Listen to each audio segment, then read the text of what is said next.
Sejam bem-vindos a mais um episódio do Pitaco de Mãe.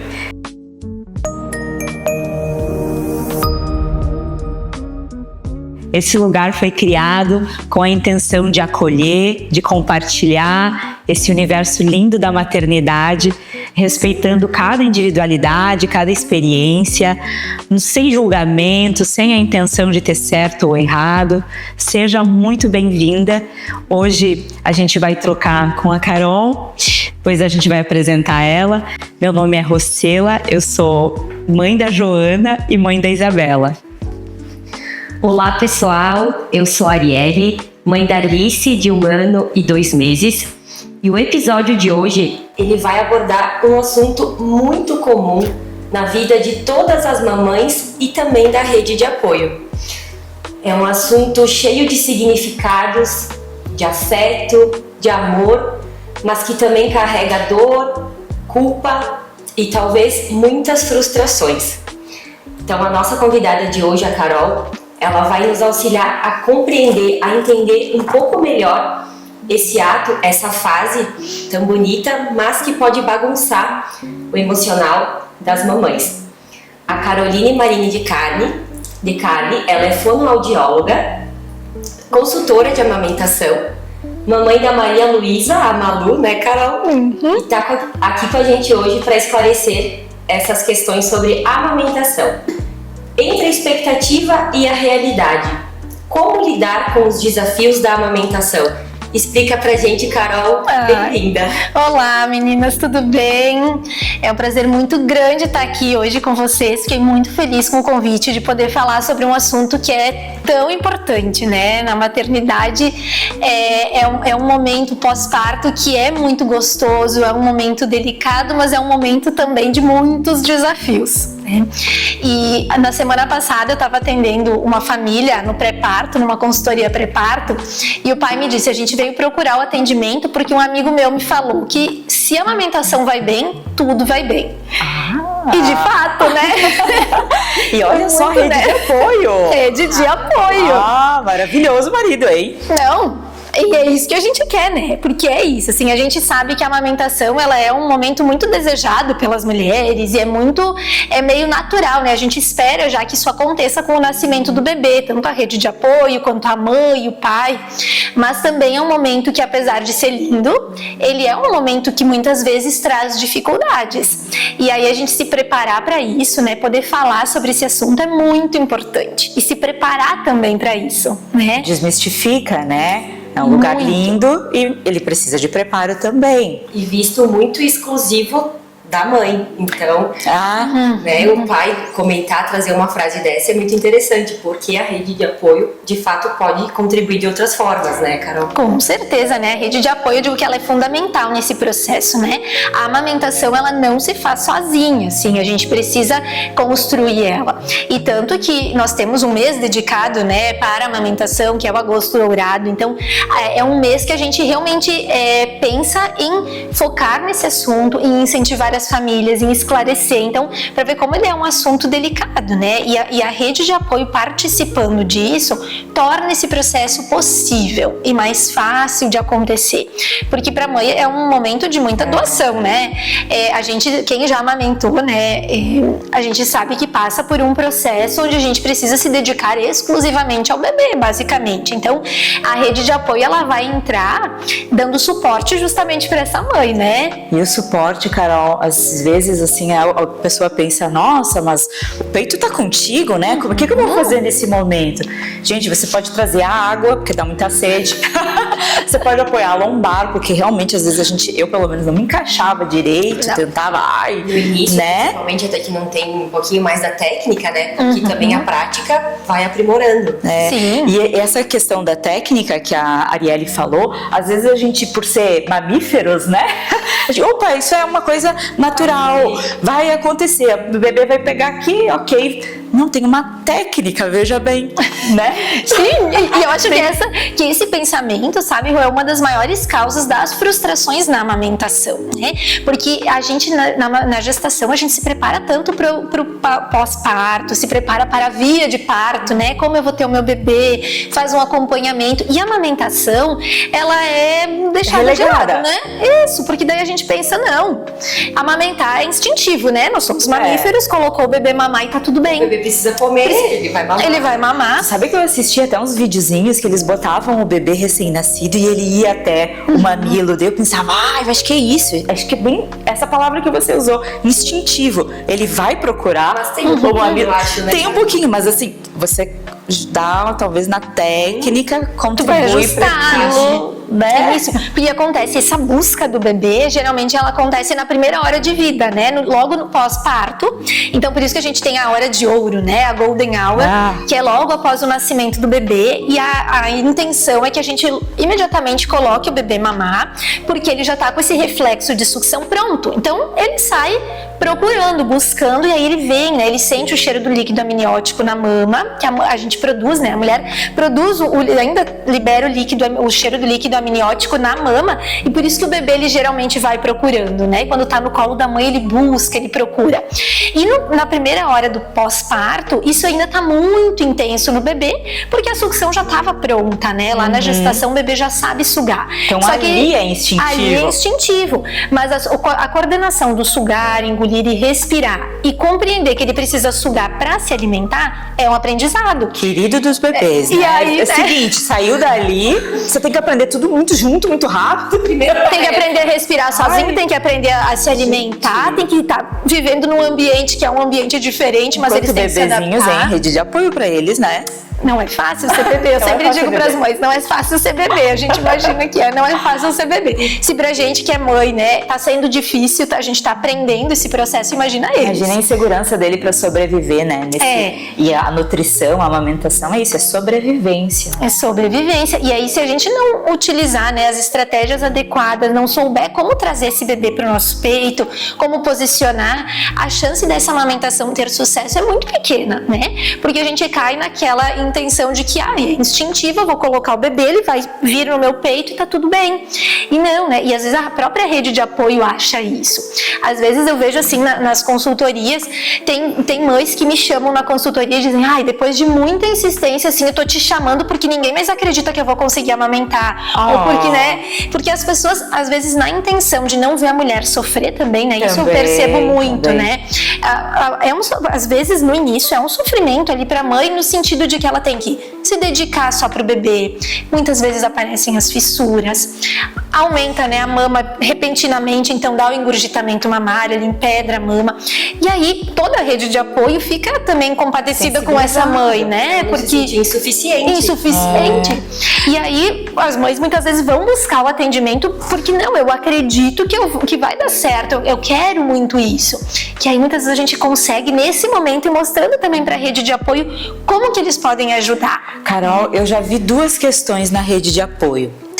Uma era quase que a obrigação da mãe amamentar, né? Então, não, tá doendo? Tu é fresca, ou sei lá, alguma coisa assim. Usei essa expressão, gente, pode não ter sido essa, mas uma obrigação de amamentar no peito. E a outra nisso, né? Não, então se tá doendo é melhor não amamentar no peito. O equilíbrio disso, né? Porque, então, se você vai para um lado, você já vai descartar a tua dor ou não te levar para esse acolhimento da mãe também, né? Sim. Pra entender, não, até esse ponto eu consigo ir sem tanto... Até onde eu posso ir? Talvez seja essa. Boa pergunta. Porque antigamente a gente via as mães, né? Se a gente falar com as nossas mães, com as avós, a amamentação, ela era um momento de muitas vezes sofrimento e elas aceitavam isso como uma normalidade.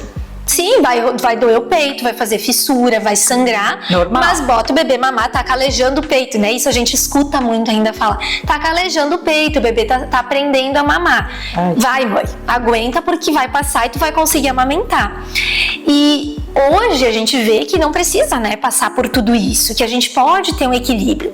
E a consultoria de amamentação, ela acaba ajudando muitas vezes a dar um suporte para essa rede de apoio, para essa mãe, para entender até onde a gente pode ir, né? Entender essa mãe também até que ponto ela consegue, como é que tá essa sensibilidade, como que essa mãe tá se sentindo, até que ponto ela consegue aguentar tudo isso que ela tá passando, isso tá sendo confortável para ela, né? Porque a amamentação, ela não é só sobre nutrir o bebê, mas é também sobre um momento de conexão, de vínculo, da mãe estar bem para poder nutrir esse bebê. Uma troca. É uma troca, é um momento que é importante a gente entender essa mãe, também ter um olhar para a mãe e não entender a mãe apenas como alguém que está ali suprindo a necessidade fisiológica de alimentar esse bebê, né? Então também acolher essa mãe e compreender. Então a gente poder perceber isso, que não é nem o deixar doer, mas também não desistir logo, de aprender que se eu tô com alguma dificuldade, eu posso ter um suporte para conseguir ajustar isso e manter a amamentação. Tem recurso? Tem recurso para isso. É isso que vai ajudar essa mulher a permanecer, a persistir amamentando, né? E amamentar é muito sobre resiliência, assim, né? Todo dia a gente tá... Que destaque, hein? Resiliência. Carol, A palavra. A gente comentou desse primeiro momento, né? Dessa primeira hora, da importância disso, da rede de apoio, da técnica. E a gente compartilhou, né? Um relato de uma amiga da Rosela, minha também, conhecida, e a gente quer trazer um pouquinho disso para entender ainda mais, costurar tudo isso que a gente trouxe até agora como introdutório. Eu acho que a Carol vai poder... Eu vou colocar uma dúvida que está na nossa voz, mas é uma voz da Leandra Sacete, que está em Floripa agora.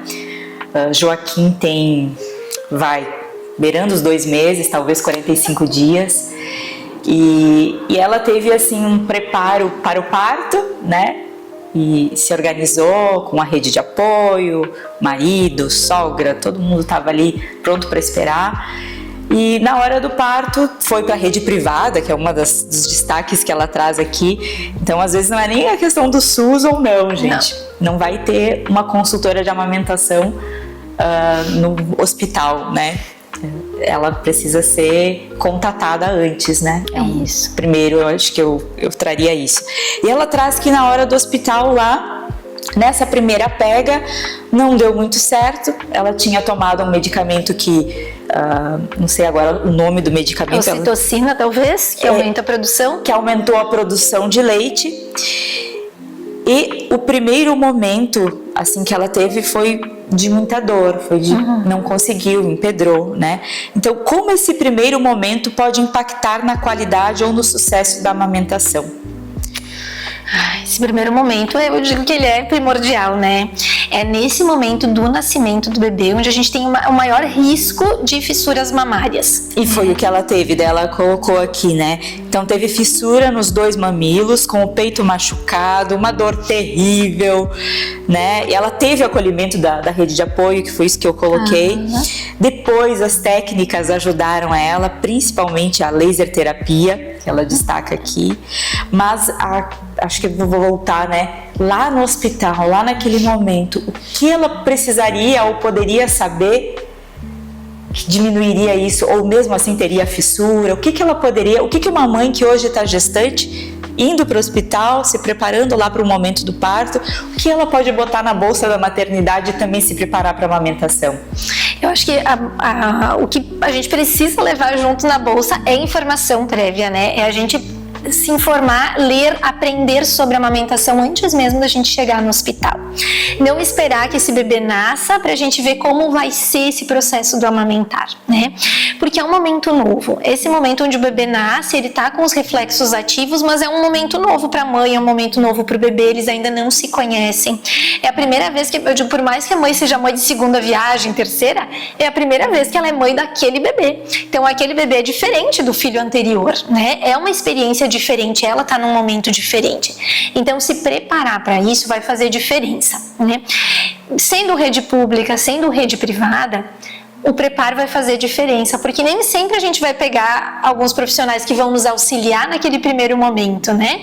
Tem hospitais que a gente tem técnicos de enfermagem que vão estar ali à disposição, ajudando.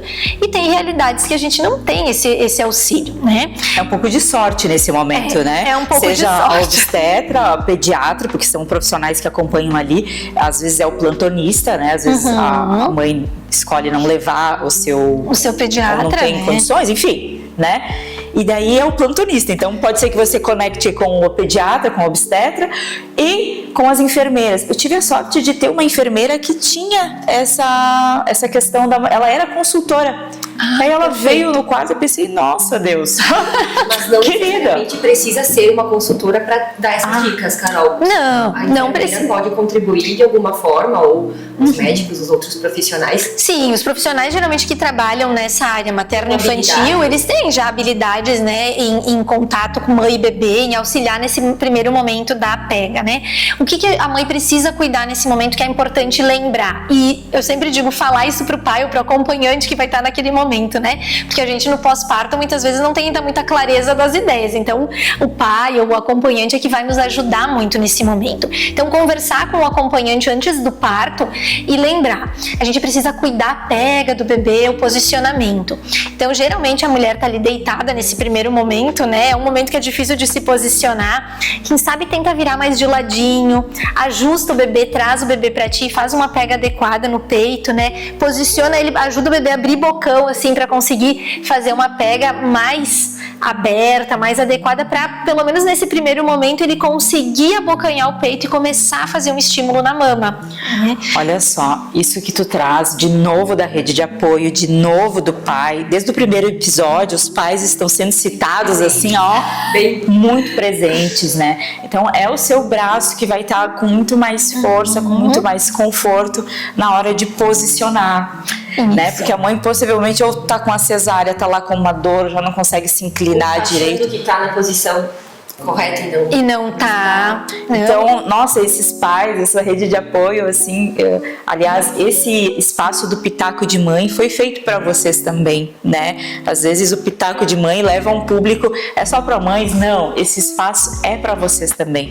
Aliás, nós criamos no Instagram o @Pitaco de Mãe. Sigam, por favor, compartilhem essas informações, porque não é só sobre o universo das mães mulheres, é sim para os pais e toda a rede de apoio. Sim. Perdão, Carol, eu achei justo trazer eles, porque olha, mais um momento em que eles são fundamentais. Completamente, né? E a gente vê a diferença disso, né? Quando a rede de apoio, quando as pessoas que estão ao redor dessa mãe auxiliam, né? A gente tem toda uma mudança, quando a mulher ganha o bebê, tem toda uma mudança hormonal, né? Junto na gestação, os nossos hormônios vão aumentando, assim, gradativamente. De repente, no pós-parto, sai a placenta e é uma queda hormonal, assim. Ai.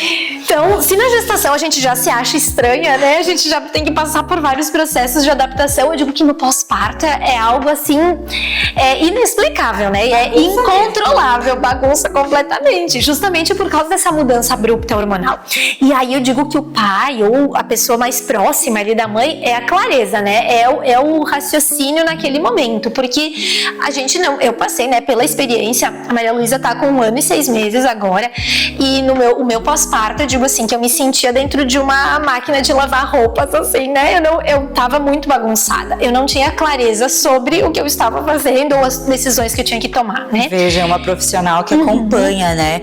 Então, mãezinha, se você tá dentro da máquina de lavar roupa, tá tudo bem, tá? Porque mesmo pessoas que estudam, acompanham e apoiam, também se sentem na máquina de lavar roupa. Eu acredito que isso também ela trouxe da rede de apoio e as profissionais, as nossas convidadas que vêm aqui, é um sinal de não estamos sozinhas, você não está sozinha. Então, contextualizando um pouco o objetivo aqui do podcast, das convidadas e da rede de apoio também. Sim. Acho que essa informação né, é um alerta e é um convite. Não estamos sozinhas, estamos aqui para nos apoiar e nos ajudar.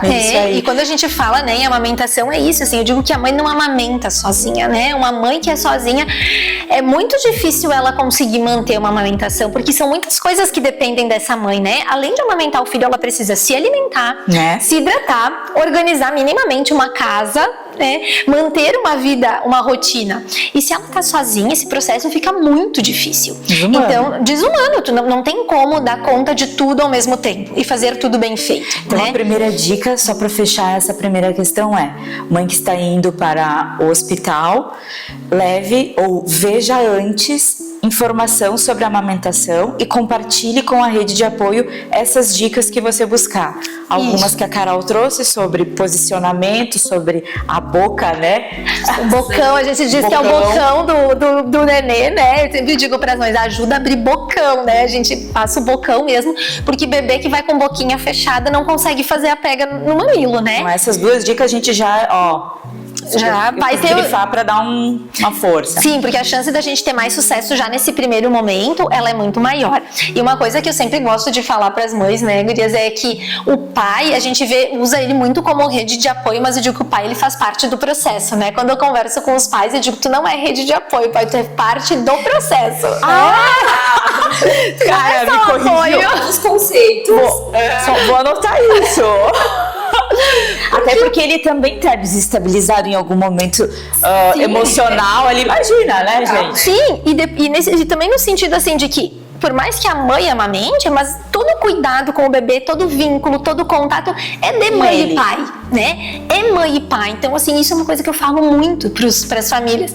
Quando eu vou atender, usa aquela rede de apoio, avó, tia, prima, amiga, para ajudar a organizar a casa, para fazer comida, para guardar comida na geladeira, para deixar a água sempre pronta, né? Para fazer os lanches. E vocês três, né? O pai, a mãe e o bebê se conectem, né? Principalmente nesse início.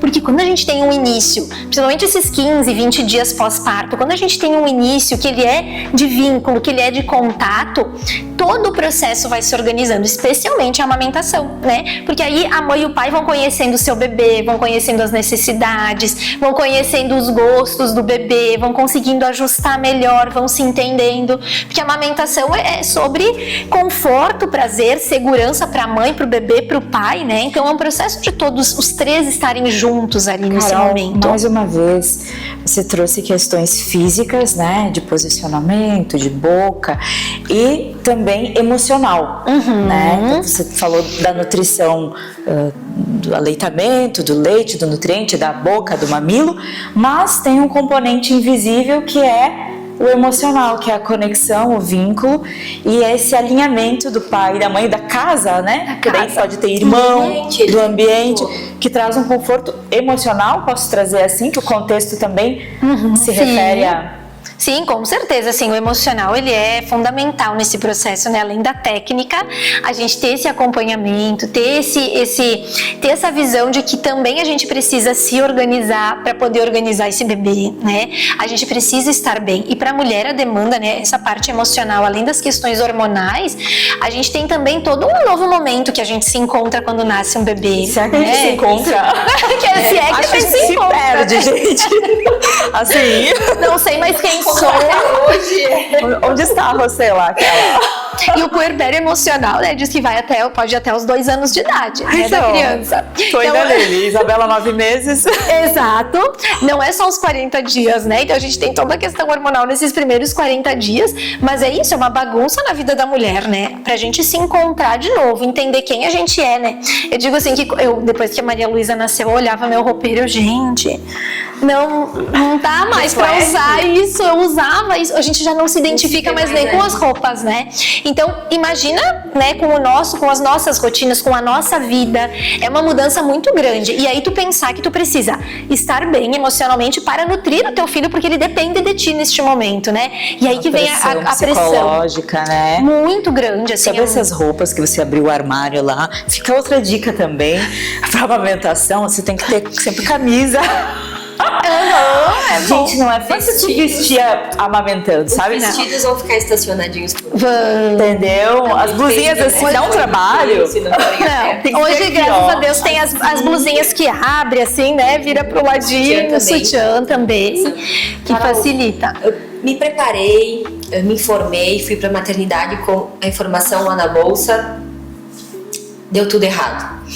Tive fissura, empedrou, tô mentalmente bagunçada. E aí, alguma técnica além da laser terapia que a Leandra comentou aqui que pode ser utilizada, que posso fazer na minha própria casa? Preciso buscar algo diferente? Alguma dica nesse sentido também? A gente sempre precisa considerar cada caso, né? Porque assim, eu digo que cada situação é diferente. Então, a primeira coisa que a gente precisa entender por que está acontecendo essas fissuras, né? Tem uma causa, um motivo para a fissura acontecer.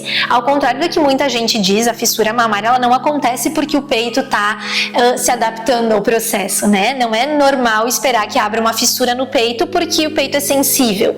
Então isso é um mito que a gente precisa tirar, né? Não existe isso de fazer fissura para calejar o peito ou para o peito se adaptar. Eu achava que as fissuras eram comuns, tipo, todo mundo tinha. Não. Elas são comuns, mas não são normais, né? Tem muitas mulheres que têm fissura, mas isso não é um processo natural, normal que a gente espera. Tem uma causa. Tem uma causa. A gente precisa ligar o sinal de alerta e observar. As principais causas de fissuras mamárias são a pega inadequada do bebê, né? Então aquele bebê muitas vezes que a gente acha que tá fazendo um bocão pegando direitinho, mas quando a gente vai avaliar, vê que é um bebê que tá tendo dificuldade para fazer uma pega adequada. Ou então um bebê que tem, por exemplo, disfunções orais, que a gente diz, né? O uso inadequado, né? O uso errado da musculatura do rostinho. Então, quando a gente olha às vezes de fora, eu pego muitos bebês que já passaram por alguns outros profissionais, ajustou pega, posição e mesmo assim ainda está apresentando as fissuras, né? E aí, com o olhar fonoaudiológico, né? A fono vai olhar isso, muitas vezes é aquele bebê que está fazendo uma pega perfeita na mama, mas quando a gente observa a musculatura, ou ele está usando só o lábiozinho para sugar, ou a força está sendo muito de bochecha e pouco dos lábios. Então é como se ele apertasse o mamilo da mãe. A boca tá de peixinho, que a gente diz, né? O lábiozinho viradinho para fora, retinho, mas a força que ele tá fazendo não é uma força uniforme, né? Usando toda a musculatura. E isso muitas vezes pode causar fissura. Então, assim, como é importante a gente saber, né, disso, porque vai mudar o desfecho da amamentação de muitas mulheres. É um teste que você faz na linguinha? Também tem o teste da linguinha, uma das causas também pode ser o frênulo da língua, né, o freio alterado, a língua presa, que a gente diz, que hoje o teste da linguinha é um teste que a gente tem que fazer em todos os bebês. Então, no hospital já esse teste não faz? Geralmente sim, a maioria dos hospitais já fazem no hospital, mas tem alguns hospitais que ainda não fazem. Então, no caso do teu bebê ter nascido e não ter o teste da linguinha, é importante procurar um profissional para fazer. Tá. Porque uma das principais causas de desmame precoce, inclusive, é a língua presa, né? A anquiloglossia, que a gente diz. Olha só. Porque, nossa, imagina, né? Que a linguinha do bebê, ela tem que ir pra frente pra pegar o mamilo e ele conseguir sugar. Um bebê que não consegue colocar a linguinha pra frente, eu digo que ele faz esse movimento. Então, ele fica raspando o mamilo da mãe. E machuca, né? Então, na consultoria de amamentação, também eu faço o teste da linguinha, faço avaliação da parte toda de estruturas orais, avalio durante a mamada do bebê pra gente entender quais são as dificuldades que a mãe tá apresentando, por que tá aparecendo essa fissura. É muita coisa, né? É muita coisa, por isso que eu digo, uma mãe sozinha não consegue ver tudo isso, né? A gente não consegue. E aí, o que a gente pode junto, né? A laser terapia, ela vai ajudar muito nesse processo, mas eu sempre digo que a gente não pode pensar na laser terapia como a resolução dos problemas, porque se a gente não corrigir a causa, momentaneamente o laser vai ajudar, mas depois isso pode voltar a acontecer. Né? Você está corrigindo o efeito só, que é a fissura, mas ela vai continuar. Repetindo, né? E aí muitas mulheres acabam pegando um pouquinho de sol, né? Então, assim, hoje tem a controvérsia do pegar sol, né? Tomar sol ou não, se é indicado ou não. Então, o que eu sempre sugiro para as mães? Pode pegar um pouquinho de sol, mas 5, 10 minutinhos ali na mama, antes das 10 da manhã, depois das 4 horas da tarde, nunca nesses horários de pico. E é 5, 10 minutinhos, a gente não vai ficar ali 2 horas tomando banho de sol, né? Porque a gente sabe que tem os riscos todos de câncer de pele, enfim.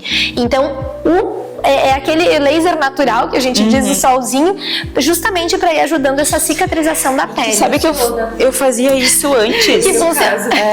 A Carol foi minha consultora, né? Quando a gente voltou na maternidade, a Carol veio lá, ajudou essa técnica da linguinha que eu falei, foi o teste que ela fez na Alice, ajudou com posições. Eu tive fissura, mais no peito direito. E pensei em fazer o laser, mas a Carol sugeriu um banho de sol. E eu consegui pegar em 2 momentos, em 2 dias, sequência, e foi muito bom.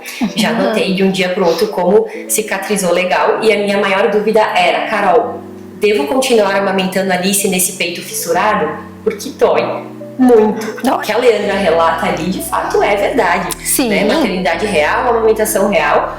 E melhorou bastante. Com dor, ela continuou mamando nesse peito, mas se não mamar, vai doer e vai ter que tirar, né, Carol? Sim. E para a produção do leite também continuar acontecendo. E a dor que tu sentia era bem uma dor por causa da fissura. Por causa da fissura. Né? Então, o banho de sol deu certo no meu caso e não precisei da laser terapia. Isso, a gente conseguiu, né? Isso que é importante, a gente aliou o banho de sol com o ajuste ali na pega, na linguinha, no posicionamento, e aí a gente conseguiu um sucesso. Tudo certo. Sem chegar na laser, né? precisar do laser. Que remédio natural que é o sol. Eu tomava banho de sol no mamilo antes ainda na gestação. Eu pensei, eu vou ter que botar alguns minutos no sol para fortalecer. É mito ou é... Então, essa é uma dúvida muito comum e ele acaba não sendo um mito, né? Hoje a gente não tem nada que comprove cientificamente essas questões dos benefícios do banho de sol, mas a gente vê na prática realmente que ele pode trazer alguns benefícios. No pré-parto, quem vai se preparar para a amamentação? O próprio corpo já prepara o peito para amamentar. Então, isso de buchas, de usar, né, cremes para preparar o mamilo, não tem necessidade. Isso já caiu por terra, né? A gente já sabe que isso não vai trazer benefícios para essa mãe. O que vai trazer benefício é se preparar, né? Das questões técnicas, nas questões da rede de apoio. E sim, o solzinho ele pode ajudar porque ele é uma luz natural. Então ele pode ajudar ali no mamilo nas questões de produção, inclusive da oleosidade ali da pele, né? Mas a nossa própria pele ali no próprio mamilo, na areola, a gente consegue ver já algumas mudanças na gestação. Sim. Que é realmente... Fica mais escuro, quer dizer, ele tá se preparando ali para fortalecer. A gente tem umas bolinhas, parecem umas espinhazinhas, né? São os tubérculos de Montgomery que aumentam, e eles aumentam a oleosidade da região. Bom que você colocou essa questão da bucha, né? Porque eu tomei o banho de sol, né? Nos pequenos, que é a luz natural, mas também me falaram isso da bucha. Daí fiquei pensando agora que você falou da raspar a língua do bebê e criar a fissura. Gente, tu imagina, a bucha vai fazer a fissura, coitadinha da mamãe. Não vai prevenir nada. Não vai prevenir. Acho que não, vai porque justamente provocar, né? Exato, porque daí já tá uma pele mega sensível, porque uma fissura, uma bucha, ela é muito, né, intensa, e chega ali o bebê mamar com muita força nesse primeiro momento que ele também não sabe muito como fazer. Então, assim, o risco de abrir realmente uma fissura é muito grande. Então, de todas essas dicas antes, fica o banho de sol naquelas proporções. 5 minutinhos ali, né? Que pode facilitar. Mas o corpo é algo lindo, né? Eu sou encantada pela amamentação, pela gestação, porque é perfeito, né? Perfeito, gente. É lindo. Eu, às vezes, penso, por que eu desconfiei do meu corpo? Na questão do parto normal, né? Como assim? Gente, é uma potência. Assim, o corpo é algo lindo, né? Claro, ligado a alguma técnica, ele vai performar melhor. Exato, é isso que eu digo, né? Ele vai conseguir, assim, a gente vai saber utilizar melhor. Que ele tá trabalhando, que a vida tá trabalhando em você. Eu digo sempre, né? Se a gente é capaz de gerar uma vida, né? E manter essa vida por 9 meses, ajudar a crescer. Como é que a gente não vai ser capaz de amamentar, né? Ou de tantas outras coisas? A gente é muito potente. Muitas vezes a gente só precisa de uma ajudinha, né? Alguns ajustes para esse processo acontecer de uma forma mais natural, né? Carol, Exato. Essa primeira fase, ela é mais desgastante porque o bebê exige mais também da mãe, né? Sim. A amamentação é mais contínua, é exclusiva, né? Quem consegue amamentar ou com fórmula, enfim. Trazendo algumas dúvidas, né, das mamães. Existe leite fraco? Falando aí do complemento, da fórmula, que também causa muita angústia. Não vou poder amamentar exclusivo com o meu leite, vou ter que complementar com a fórmula.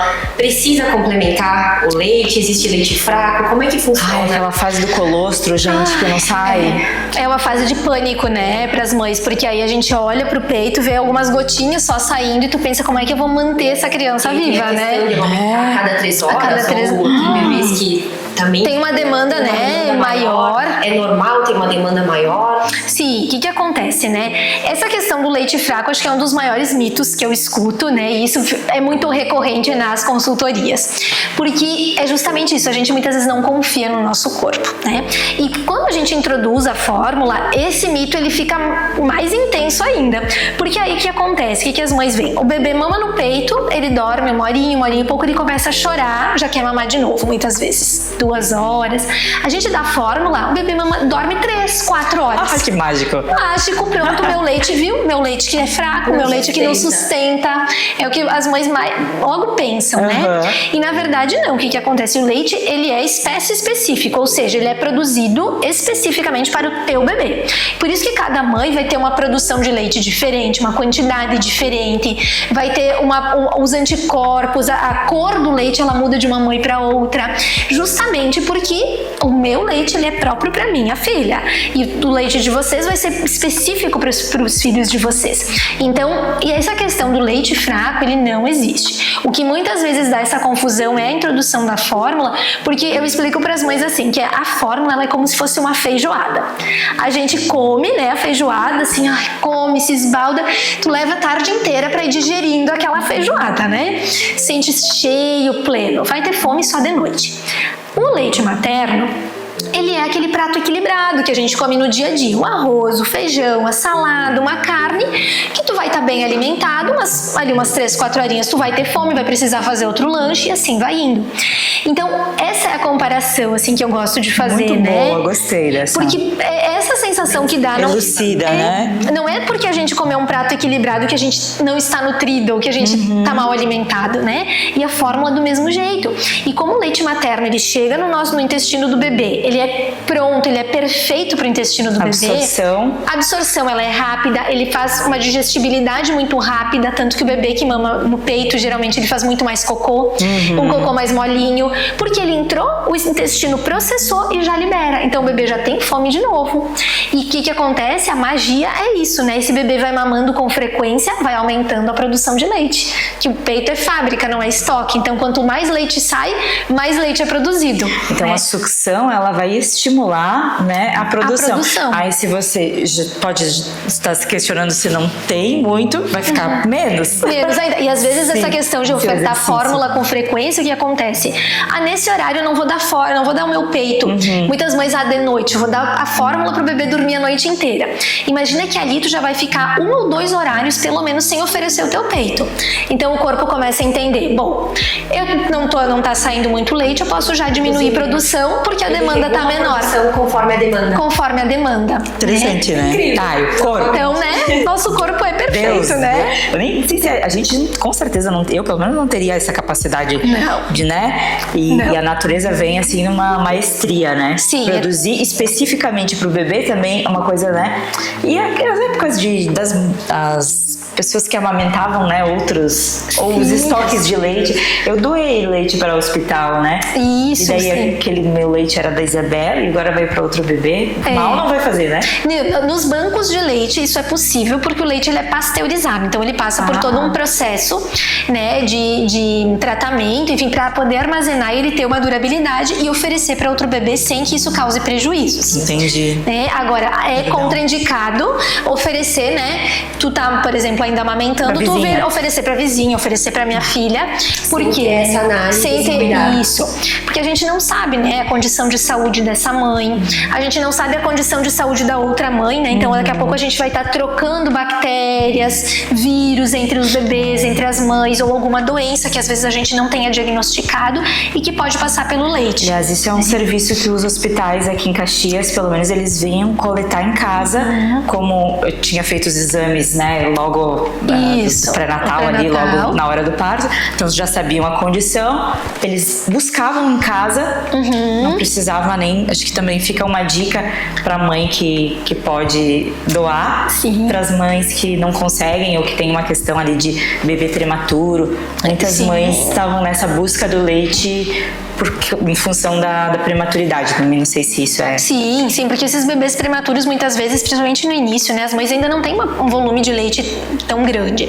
Então, esses bebês, quanto mais, principalmente os prematuros, quanto mais leite materno puderem receber, mais benefícios eles vão ter, né? E hoje a gente conta na região com 2 bancos de leite. Um no hospital geral, em que a coleta precisa ser feita ainda dentro do hospital, então é feito um agendamento lá no hospital para que seja feita a coleta do leite, já já armazenado lá para poder ser entregue para os bebês. E a gente tem no Hospital Taquini em Bento também, que aí eles têm um processo de coleta, né?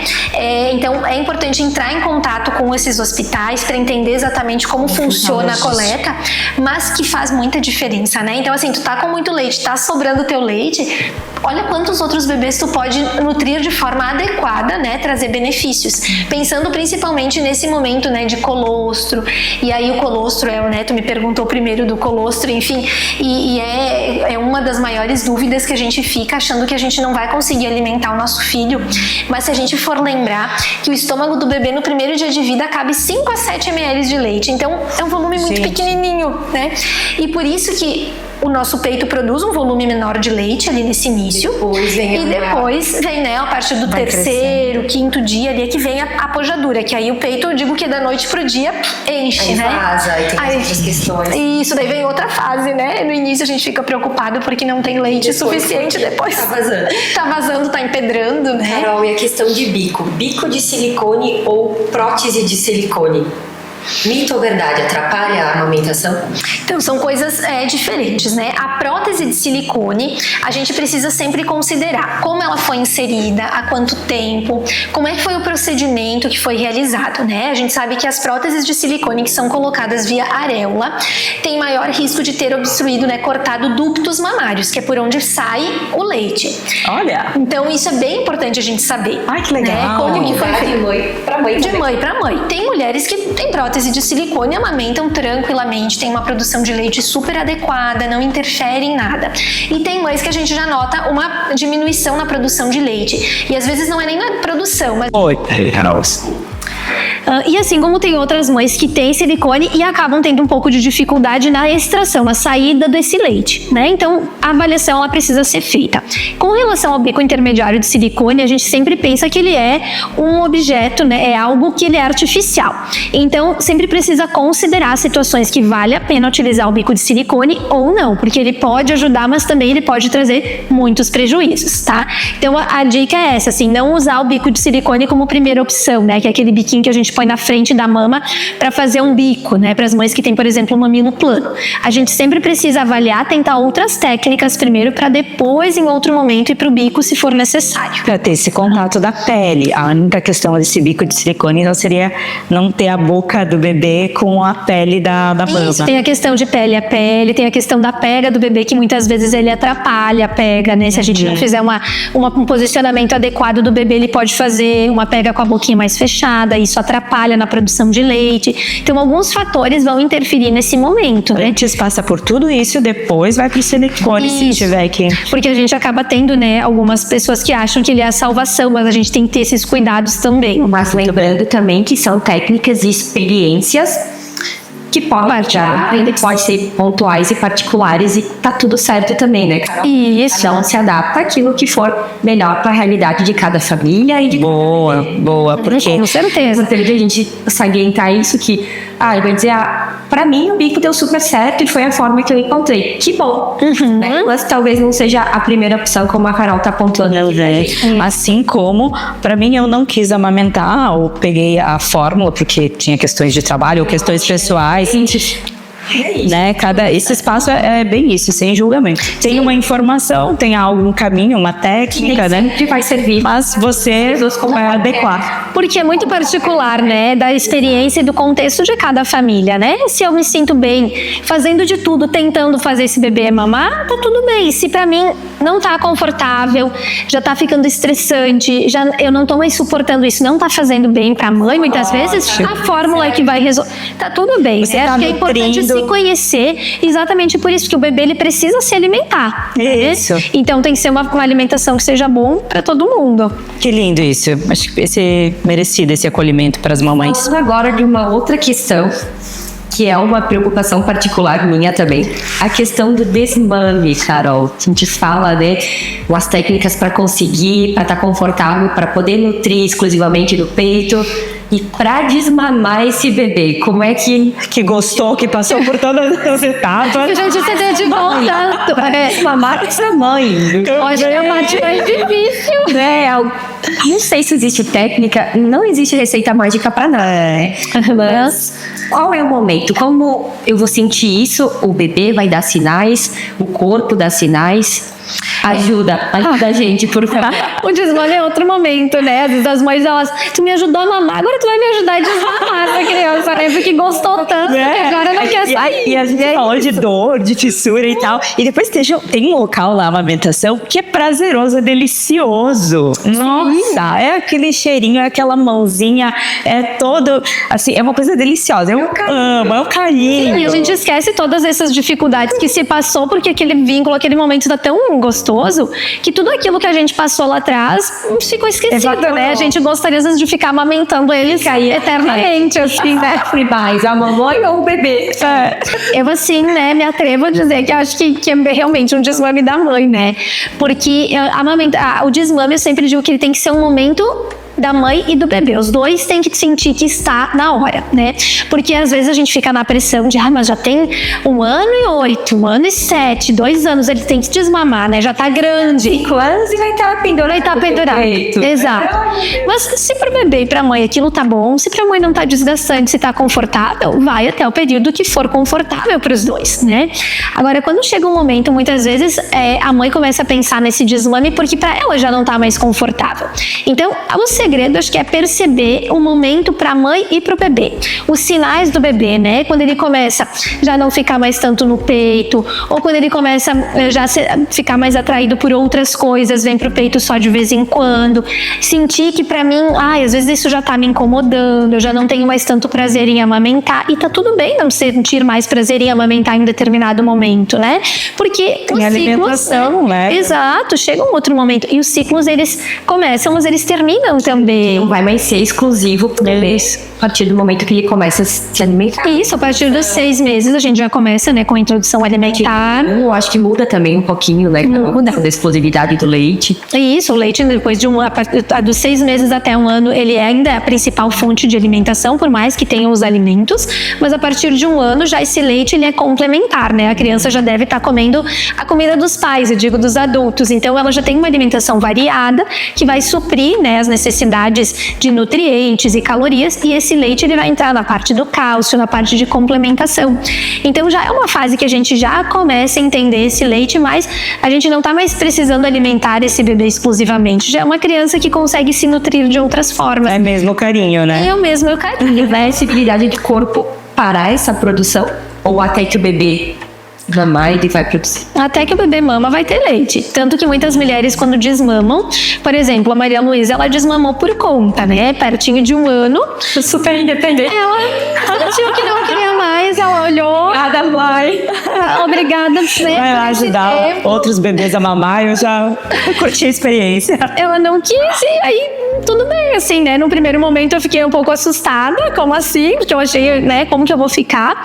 Mas aí tudo ficou bem, eu vi que no outro dia também ela continuou bem, e aí ela trocou a forma de carinho, né? Quando eu amamentava ela, então eu complementava, ela colocava a mão no meu peito, ela estava em contato pele a pele comigo e dormia, né? Então a gente vai fazendo algumas trocas, e pra mim isso foi ficando confortável e pra ela também. Então foi um processo tranquilo. Mas tem outras mães que precisam ir construindo esse processo, e é uma construção, então é uma conversa com o bebê, geralmente eles já estão maiores, eles já conseguem ir entendendo um pouquinho. Então, ir conversando e explicando que o TT vai durar por um tempinho, que a gente vai ir trocando, que agora a gente já tá grande, né? Então, ir fazendo essa conversa com o bebê explicando. Acho que a orientação é nunca fazer esse desmame de forma bruta. Não é um né? então. Não. Essa criança precisa entender o que vai acontecer também. E isso a gente vai preparando a criança. Muitas vezes chega num momento mais confortável para os dois. E possivelmente, né, a Arielle tenha um diálogo interno pra talvez tirar esse bichinho de culpa ou de entender consigo mesmo, né? Isso. Tá fazendo sentido? Como é que eu tô? Vou desmistificar isso dentro de mim para quando conversar com a minha filha, né? Mas ter esse conexão. a gente vai ter Ali e talvez pensar isso trocar. agora vai ser a gente vai Sim, tá. Esse é um dos principais medos que a gente tem, né? Bagunças mentais. É um dos principais medos que a gente tem, que a nossa conexão vai se romper. Mas a gente sabe que, né, é um vínculo que se criou durante todo esse tempo, não vai ser rompido só pelo fato da gente não alimentar mais. Exato, uma nova fase que a criança está entrando, que a gente também está entrando. E a gente vai trocar essa forma de vínculo, de contato, vai ser outra. A gente vai continuar vinculado eternamente, né? De que não tem como a gente se desvincular deles. E para aquela criança a gente é a mãe, né? Então, independente da forma como a gente está alimentando ela, a gente vai estar vinculado, a gente vai estar próximo do nosso filho. Então, é um processo que precisa ter um fim e vai acontecer no momento certo para cada dupla. Muito bem. Vamos encaminhar. O papo tá ótimo. Poderia ter vários episódios sobre amamentação. Talvez tenha, né? Eu fiquei agora pensando nessa questão psicológica, né? A gente falou corpo e mente, emocional e físico, técnico. Talvez a gente convide em algum momento uma terapeuta, uma psicóloga para nos ajudar nesses... São ciclos tão pequenos, né, Carol? Porque a gente pensa assim, nossa, são meses, eles passam para a introdução alimentar, depois só alimento. E são meses. Às vezes a gente, para mudar a casa, a profissão, alguma coisa, a gente passa anos, né? E nessa primeira parte da vida, é tudo muito rápido, intenso. Cada ciclo desse, seja na amamentação, tudo você tem que ser muito rápida e sedimentar isso antes na cabeça, no coração. Tá muito rápido, né? E fazer essas mudanças, e não é fácil. Não tem muita coisa. Gente, muito obrigada, Carol, por todas essas informações que você trouxe, que sejam úteis para vocês, para nós porque várias coisas desmistifiquei. Perguntar várias coisas também. É que é um assunto que acaba tendo muita, né? A gente mexe com muitas coisas na nossa vida. Então, a gente conversaria sobre isso por muito tempo. Pudesse resumir a amamentação em uma palavra. Eu acho que seria persistência. Eu sempre digo para as mães que muito além do amor e da doação que envolve a amamentação, e que isso muitas vezes romantiza, eu acho que é persistência, né? É a gente entender que a gente está se doando, que a gente vai estar passando por esse processo, que a gente acredita e que vai dar certo, né? Então é persistência, porque se a gente não persistir, a gente desiste muito rápido mesmo. Nossa, quantos fatores que você passou, né? Ali que você falou, então tem que ter persistência mesmo. Passei por um deles. Então não é a questão da via oral. Já vou para a fórmula. Isso. Então persista mais um pouquinho, vai para o segundo. Vou ver os limites, né? Pode fazer. Nossa, uma persistência. Obrigada. Acho que é boa palavra. E a Carol já deu vários pitacos, né? Nossa, a Carol já deu vários, mas o pitaco da mamãe da Malu e o pitaco da Carol, fono e consultora de amamentação. Para fechar esse episódio maravilhoso, Carol. Muito bem. Um pitaco de mãe mesmo da Malu conta com ajuda nesse período de pré e pós-parto. Assim, para mim, como mãe, isso foi fundamental, né? Ter com quem contar, ter profissionais que me ajudassem nisso, ter uma rede de apoio bem organizada, foi o que foi possível, né? O que possibilitou realmente que eu conseguisse manter a minha amamentação e que eu pudesse me reorganizar no meu puerpério e na minha vida pós-nascimento da Maria Luísa, porque foi um momento maravilhoso, mas de muitas mudanças. E um pitaco de Carol Fone, consultora, confia no teu corpo, né? Confia em ti, assim, lembra da potência que é o teu corpo, lembra do quanto tu pode realmente fazer pelo teu filho, porque é isso que vai te ajudar a ter persistência, ter resiliência, a se dedicar e a seguir na amamentação e em todos os processos de mudança que a gente vai ter nesse período também. Que lindo! Confia, persistência, e o corpo é divino mesmo. É lindo, uma potência. Carol, muito feliz, eu tô assim, plena.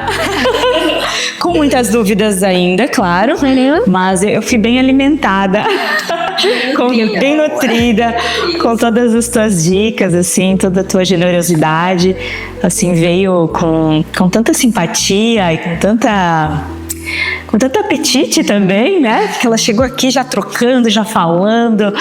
E essa troca foi, com certeza, assim, muito grata, muito bacana para nós, e quero que seja para vocês que nos assistem.